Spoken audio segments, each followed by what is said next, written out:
And so this is what basically happened. Um, I found a lump on my neck, and I was like, oh, okay, this is a lymph node. I might have like a cold or something. My biology skills came in. I'm like, oh, I'm fine. And then it kept getting harder and harder, and so I was like, okay, I'm gonna look this up. Don't look up symptoms on the internet because you'll get freaked out, first of all. So I looked it up, and I was like, you know what, I'm just gonna go to the doctor for this. And so I came home, and my mom and dad were like, oh my God, what is that on your neck? It's terrible. And so we went to the doctor, and then they felt it, and then they're like, open your mouth. And they're like, oh my God, have you seen your tonsils? And I was like, no, my throat doesn't hurt. I'm here. So like, okay, well, we think you have like strep throat or something and mono. We're just going to test you, get you some antibiotics and get you on this, get you on that. And so I'm like, okay. And by this time I can still speak. So, I'm like, all right. And so take my medicine, everything. They're like, oh, in a couple of days, it should go down. And then now I'm infatuated with my mouth because they're like, oh, look at your mouth.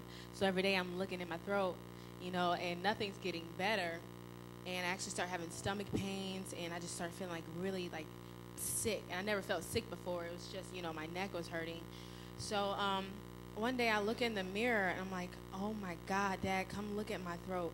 It's like white stuff all over it, and they're like getting like more and more swollen. And I'm just like, I've had strep throat many times before, and the medicine should have kicked in by now. And my fever was like 103. And I'm like, okay, well, hopefully they'll give me some new medicine, and we'll get this done. And one morning I woke up, and I was breathing like I could barely breathe because the top of my tonsils began to start touching. And so my mom was like, oh no, you're going to the hospital. So we, rushed out to the hospital, and doctors, how in the emergency room, not very emergent. So we were just like waiting there, just waiting. And thank God for patience. And my mom was like, you know what? Just look at her mouth. She can't breathe, but she can like have shallow breaths. Like, look at her mouth. And everybody's like, oh my God. Other doctors start lining up. Ooh, let me see. This is so cool. And so all my test results came back negative, for mono and strep and everything. And so I'm like, okay, what is this? But I'm still calm. And so they're like, you know what, we're going to admit you into the hospital. And so they put me on the pediatric level. And my throat began to swell even more. And by this time, my neck was more swollen. And my tonsils were even more swollen together. They weren't swollen shut, but they were so swollen. They're like, okay, you know what? I'm going to take you to ICU. And so I'm in ICU, and I'm still calm. And for me, that was a blessing because I have, in the past, I have panicked, and everything goes bad when you panic. When you're worrying, everything goes bad. And so I was still calm.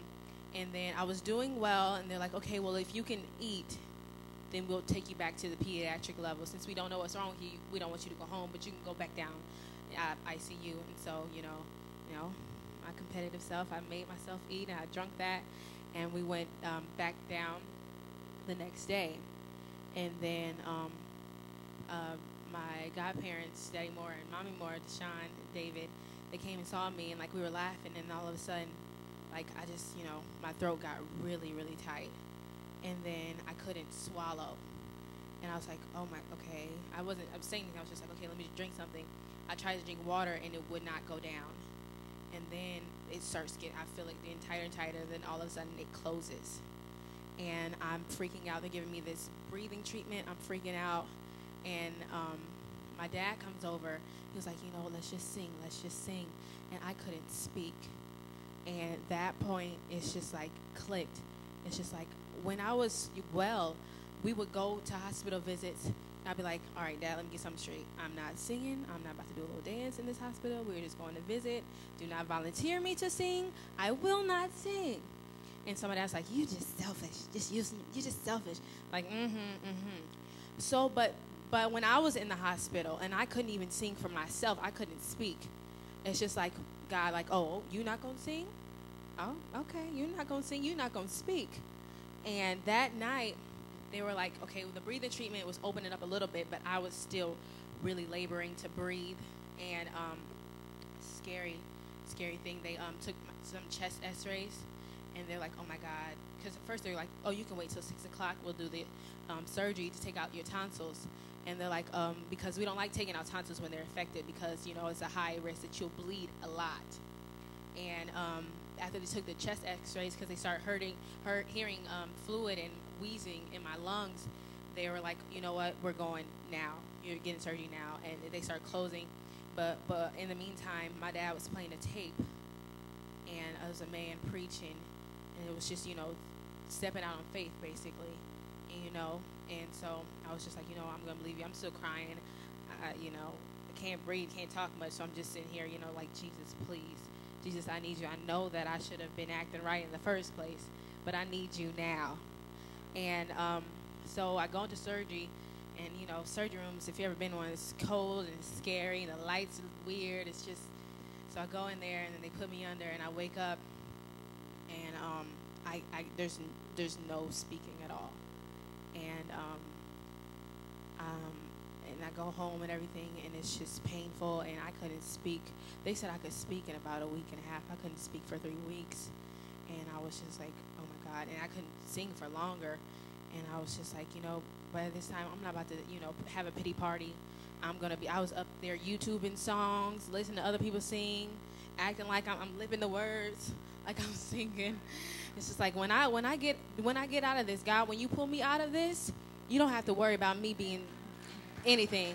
I'm going to sing. If you want me to sing, you want me to do this, I'm going to do it, because you know what? You brought me through this.